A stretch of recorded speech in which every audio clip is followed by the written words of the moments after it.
이때 예수께서 갈릴리로부터 요단강에 이르러 요한에게 세례를 받으려 하시니 요한이 말려 이르되 내가 당신에게서 세례를 받아야 할 터인데 당신이 내게로 오시나이까? 이제 허락하라. 우리가 이와 같이 하여 모든 의를 이루는 것이 합당하니라. 이에 요한이 허락하는지라. 예수께서 세례를 받으시고 곧 물에서 올라오실새 하늘이 열리고 하나님의 성령이 비둘기같이 내려 자기 위에 임하심을 보시더니 하늘로부터 소리가 있어 말씀하시되 이는 내 사랑하는 아들이요 내 기뻐하는 자라.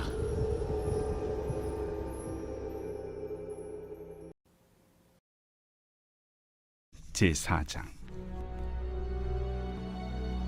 그때 예수께서 성령에게 이끌려 마귀에게 시험을 받으러 광야로 가사 40일을 밤낮으로 금식하신 후에 줄이신지라.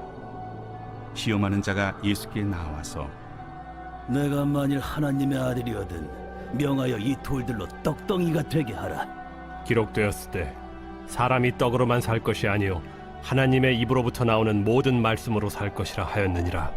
이에 마귀가 예수를 거룩한 성으로 데려다가 성전 꼭대기에 세우고 내가 만일 하나님의 아들이거든 뛰어내리라. 기록되었으되 그가 너를 위하여 그의 사자들을 명하시리니 그들이 손으로 너를 받들어 발이 돌에 부딪히지 않게 하리로다 하였느니라. 또 기록되었으되 주 너의 하나님을 시험하지 말라 하였느니라. 마귀가 또 그를 데리고 지극히 높은 산으로 가서 천하만국과 그 영광을 보여 이르되 만일 내게 엎드려 경배하면 이 모든 것을 내게 주리라. 사탄아 물러가라. 기록되었으되 주 너의 하나님께 경배하고 다만 그를 섬기라 하였느니라. 이에 마귀는 예수를 떠나고 천사들이 나와서 수종드니라.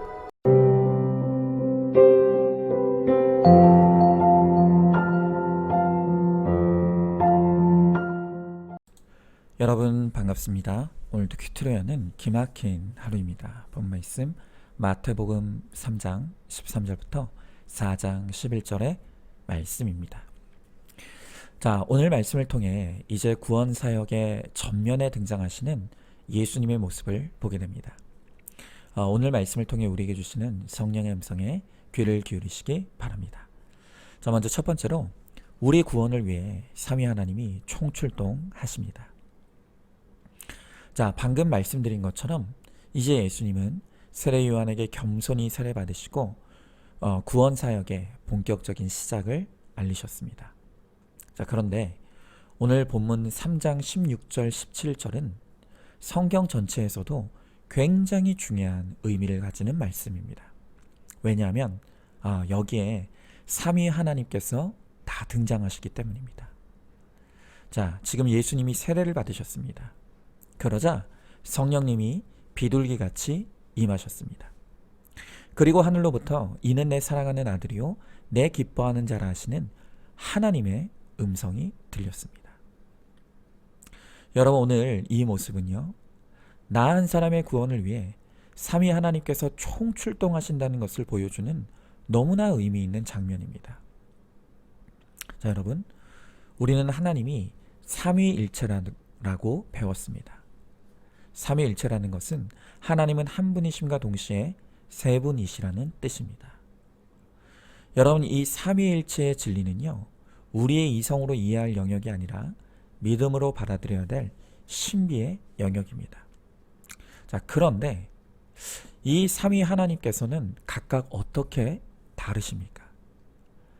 여러분, 이것을 이해하기 위해서는 구원의 관점에서 설명이 되어야 하는데요. 여러분들이 이것은 꼭 기억하셔야 합니다. 간단하니까 제 설명을 잘 들어주시기 바랍니다. 자, 성부, 성자, 성령 하나님은 어떻게 다르신가? 성부 하나님은 우리의 구원을 계획하셨습니다. 성자 예수님은 성부의 구원 계획을 성취하셨습니다. 그리고 성령 하나님은 성부가 계획하셨고 성자가 이루신 구원을 택함받은 자녀들에게 적용해 주십니다. 다시 더 간단하게 설명하면 우리의 구원을 하나님은 계획하셨고 예수님은 성취하셨으며 성령님은 적용하십니다. 자, 여러분 이렇게 나라는 한 사람의 가치는요. 삼위 하나님께서 총출동하실 만큼 대단한 존재인 것입니다. 여러분 우리가 구원의 확신을 가져야 한다고 하죠. 그런데 내가 받은 구원을 확신할 수 있는 근거가 무엇입니까? 바로 그것이 삼위 하나님께서 총동원 내셔서 나의 구원을 책임지고 계시다는 이 사실. 바로 여기에 우리의 구원의 확신의 근거가 있는 것입니다. 비록 우리는 또 실수하고 또 실패할 수밖에 없는 100% 죄인입니다. 연약한 인간입니다. 하지만 나를 위해 죽으신 예수님과 나를 오늘도 효과적으로 도우시는 성령님, 그리고 오늘도 나에게 말씀하시는 이 하나님을 의지하며 나아갈 때 나의 거룩과 구원, 그리고 우리의 사명도 반드시 이루어질 것입니다. 여러분, 건강한 자존감은요, 나 자신에게서는 결코 나올 수가 없습니다. 우리가 나 자신에게서 나의 자존감을 찾으려고 하면 반드시 열등감에 빠지든지 아니면 교만에 빠지든지 둘 중에 하나일 수밖에 없습니다. 그러나 나같이 추악한 죄인을 끝까지 사랑하시고 넘치도록 은혜를 베풀어 주시는 이 삼위 하나님이 나의 자존감의 근거가 될 때 우리는 비로소 열등감과 비교의식에 빠지지 않고 건강한 자존감을 가지고 당당하게 살아갈 수가 있는 것입니다. 오늘도 나라는 이 한 사람이 나를 위해 총출동하시는 삼위 하나님의 놀라운 은혜와 사랑을 받고 있는 존재라는 것을 한시도 잊지 말고 충만한 자존감으로 살아가는 저와 여러분, 우리 모두가 될 수 있기를 간절히 소망합니다. 자, 한번 질문해 봅니다. 삼위 하나님께서 나 한 사람의 거룩과 구원을 위해 총출동하셔서 돕고 계신다는 것을 믿으십니까? 삼위 하나님을 통해 내 존재의 가치와 소중함을 깨닫고 자존감을 가지고 당당하게 사시길 바랍니다. 자, 두 번째로 광야의 시험이야말로 내가 하나님의 자녀라는 증거입니다. 자, 오늘 4장 1절 2절의 말씀에 보니까 예수님이 세례를 받으시자마자 가장 먼저 시작하신 일은 광야에서 마귀의 시험을 받으신 것이다 라고 합니다. 여러분, 그러나 오늘 성경은 분명하게 말씀하시기를 오늘 예수님이 광야에서 받으시는 이 시험은 성령에게 이끌려 가신 하나님이 허락하신 시험이다 라고 하십니다. 여러분, 하나님께서 예수님을 인도하시는 이 방법이 바로 우리 인생을 다루어 가시는 방법이십니다. 하나님께서 우리를 택하신 목적은 우리의 구원입니다. 그러나 우리가 구원받은 것만이 전부인 줄 안다면 그것은 50점짜리 신앙입니다.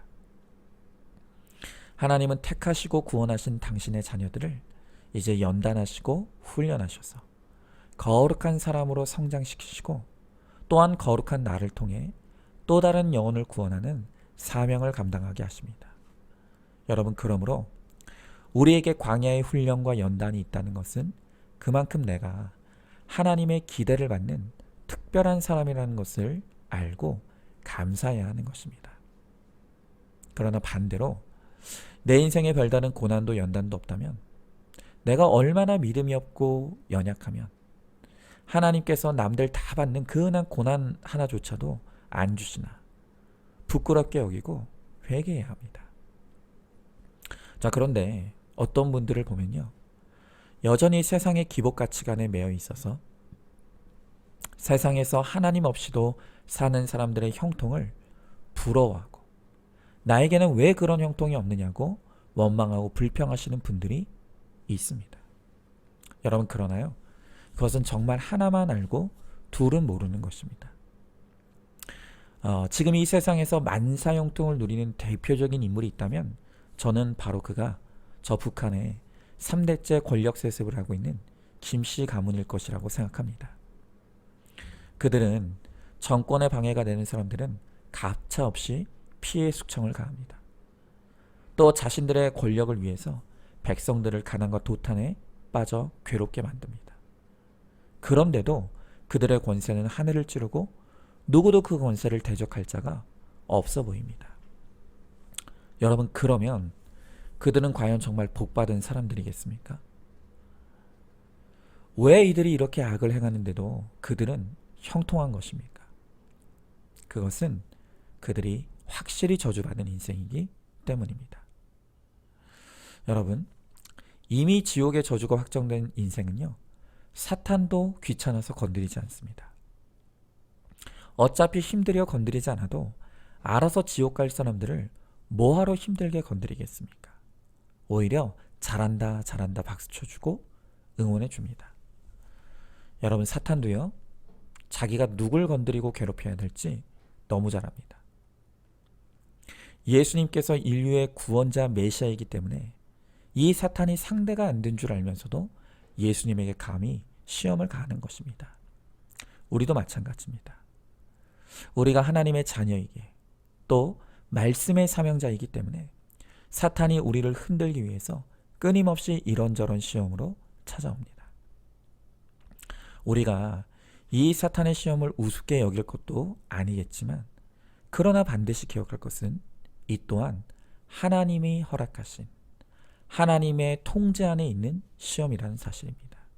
다시 말하면 사탄의 시험도 하나님의 통제 가운데 우리의 믿음을 연단할 만큼만 허용된다는 것입니다. 여러분, 절대로 사탄의 시험이 성도를 아주 넘어지게 할 수 없는 것입니다. 그래서 오히려 택함받은 하나님의 사명자들은 이 시험을 통해 더욱 겸손해지고 더욱 주님 의지하며 정금과 같은 거룩한 믿음으로 세워지게 되는 것입니다. 여러분, 오늘 하나님께서 내게 더 거룩한 믿음의 사람 되라고 허락하신 마귀의 시험이 무엇이겠습니까? 바로 이 시험이야말로 내가 하나님의 택자임을 드러내고 내가 하나님의 기대를 받는 사명자라는 것을 잊지 말고 주의 말씀과 기도로 이 시험을 인내하고 잘 통과하여서 주님이 기대하시는 거룩한 그 한 사람, 사명자로 우뚝 서게 되시길 소망합니다. 자, 한번 질문해 봅니다. 내가 당하는 시험과 고난이 하나님이 허락하신 것임을 믿으십니까? 이 시험을 통해 하나님께서 나를 거룩한 사명자로 세우실 것을 믿으십니까? 세상 악한 자들의 형통을 부러워하며 원망 불평합니까?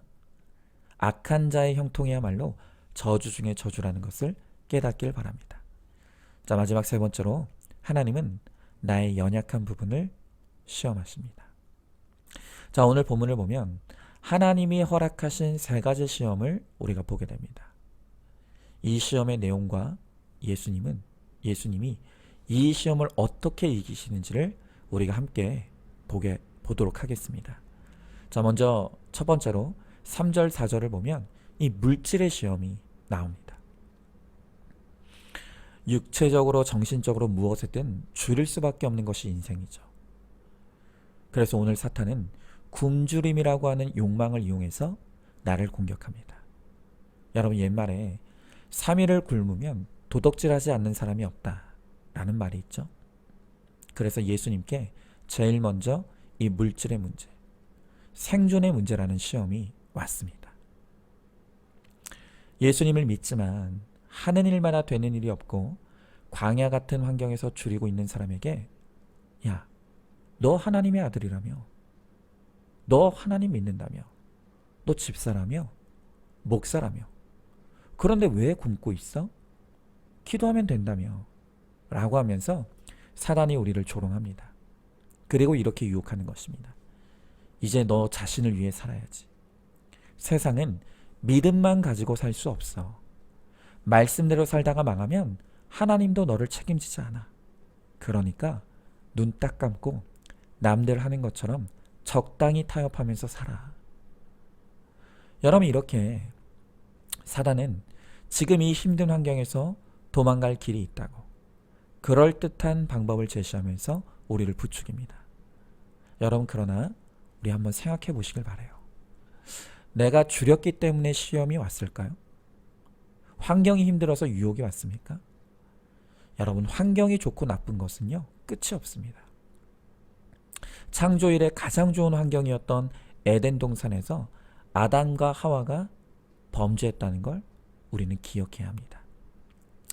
여러분, 사탄이 시험을 통해 정말로 건드리는 것은 내 환경이 아니라 바로 내 안의 욕심입니다.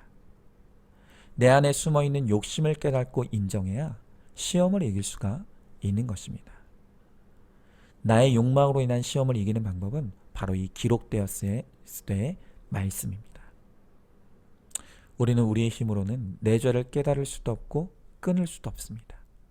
그렇기 때문에 말씀을 듣고 행하는 것이 육신의 모든 유혹을 이기는 비결인 것입니다. 자, 두 번째로 5절, 6절 말씀에 정신적인 시험이 나오죠. 자, 물질의 시험을 통과하고 나면 이제 정신의 시험이 옵니다. 네가 만일 하나님의 아들이거든 이라는 말로 하나님과 나와의 관계를 시험하는 것입니다. 여러분, 인간관계에서도 신뢰만큼 중요한 것이 없죠. 관계라는 것은 믿는 만큼 강해지고 의심하면 약해집니다. 우리가 그리스도의 보혈 안에서 내 죄를 보고 깨어진 관계를 회복하려고 하는데 사단이 자꾸 우리를 꼬드기는 것입니다. 네가 뭘 잘못했다고 그래. 그러면서 살지 마. 네가 이혼한다고 하나님이 너를 버리시는 게 아니야. 이혼해도 다 살 길이 있어. 네가 당장 회사를 때려쳐도 다 먹고 살 방법이 있는 거야. 여러분, 사랑해서 하는 말이라고 하면서 말씀을 자기 욕망을 합리화하는 도구로 악용합니다. 그러나 오직 말씀으로 내 죄를 보고 고백하는 것만이 말씀을 하나님의 뜻대로 보는 것입니다. 여러분, 오늘 7절의 말씀에 보면 예수님은 이 사탄을 향해 주 너의 하나님을 시험하지 말라라고 꾸짖으십니다. 내 욕심으로 하나님이 정말 나를 사랑하신다면 나를 이대로 망하게 하지 않을 거야 라고 하면서 세상 속으로 뛰어내린다면 하나님과 나의 신뢰가 깨지고 맙니다. 어떤 일을 당해도 하나님 나에게 선하신 분이다. 하나님은 100% 옳으신 분이시다 라고 신뢰로 맺어진 관계의 영성으로 우리는 사탄에게 대답하고 꾸짖어야 합니다. 자, 마지막 세 번째로 보면 8절부터 10절까지 영적인 시험이 옵니다. 여러분, 가장 큰 영광은요, 우리가 인정하든 하지 않든 바로 주의 사명을 감당하는 것입니다. 그리고 이 주의 일에는 반드시 십자가 지는 고난이 수반됩니다. 그런데 오늘 사단이 우리를 향해 하는 말이 무엇입니까? 십자가 지지 않아도 영광이 있다는 것입니다. 고통이 없어도 우리가 누릴 수 있는 복이 있다는 것입니다. 또 주의 비전보다는 야망을 가지라고 내 영광을 이루라고 합니다. 여러분, 문자적으로 주의 일을 한다고 하면서도 사실은 자기 영광을 구하는 사람들이 많습니다. 물질의 시험을 이겨서 먹고 사는 문제가 해결되고 정신의 시험을 이겨서 관계가 회복되고 나니까 이제 영적으로 인정받고 싶어지는 것입니다. 여러분, 지나고 보니 제가 당했던 시험이 바로 이 영적인 시험이었습니다. 저는 주를 위해 살겠다고 돈도 포기했고 많은 것을 절제했습니다. 그러나 사실 제 속에는 제가 포기한 만큼, 아니 그 이상의 보상 심리가 있었습니다. 그래서 내가 주를 위해 이렇게 많은 것을 포기하고 헌신했으니 주님도 나를 알아주시고 나를 크게 써주실 것이라고 나의 야망과 욕심을 사역으로 포장했습니다. 여러분, 아직도 눈에 보이는 행복을 좋아하고 인정받는 것에 목말라 합니까? 예수님은 그런 우리를 향해 사탄아 물러가라 라고 호통치십니다. 기록되었을 때의 말씀으로 이 세상은 경배의 대상이 아니고 하나님만이 경배의 대상이라고 가르쳐 주십니다. 예수님은 누구에게도 시험당하지 않으시는 주님이십니다. 그러나 우리를 위해 친히 시험을 당해주셔서 우리에게 닥칠 시험을 미리 준비하게 하십니다. 그러므로 우리는 우리에게 오는 어떤 시험도 주의 말씀으로 꾸짖고 회개함으로 승리하여 주님께 쓰임받는 거룩한 주의 백성들이 되기를 간절히 소망합니다. 자, 질문해 봅니다. 환경이 아니라 내 탐심과 욕심이 문제라는 것을 알고 있습니까? 하나님의 오르심이 안 믿어져서 이혼으로, 가출로, 또 타협으로 뛰어내리고 싶은 사건이 왔습니까? 모탈 신앙의 높은 산, 교회 직분의 높은 산, 신학의 높은 산에 올라가서 사람들의 칭찬과 인정을 바라고 있습니까? 시험과 유혹을 이길 힘은 기록되었을 때의 말씀에 있음을 여러분들 믿으십니까? 자, 오늘도 1월 6일 보석 상자입니다. 예수님을 믿게 되었지만 예수님이 다시 이 땅에 오셔야만 우리는 온전해질 수 있습니다. 그러므로 삶 속에서 끊임없이 거룩을 이루는 과정을 거쳐야 합니다. 아멘. 우리 함께 기도하겠습니다. 하나님 감사합니다.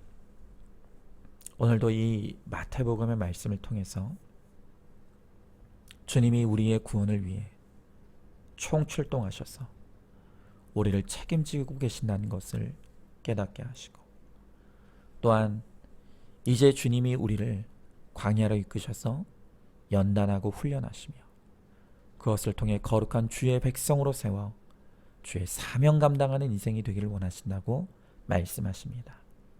주님, 이 새해에도 우리의 거룩을 위해 우리가 통과해야 될 광야가 있습니다. 또 우리가 지어야 될 우리의 십자가가 있습니다. 주님, 우리가 주님이 걸어가신 이 십자가의 길, 사명의 길을 우리도 나의 십자가를 지고 잘 따라가게 하시고, 그래서 우리를 통해 주님이 이루시는 아름답고 놀라운 구원의 역사를 이루어내는 우리 모두가 되게 하여 주시옵소서. 믿사오며 사랑이 많으신 우리 예수님 이름 받들어 기도드리옵나이다. 아멘. 오늘도 큐티로 기막힌 하루를 살아내는 하늘가족 공동체 우리 모든 성도님 되시기를 주님의 이름으로 축복합니다.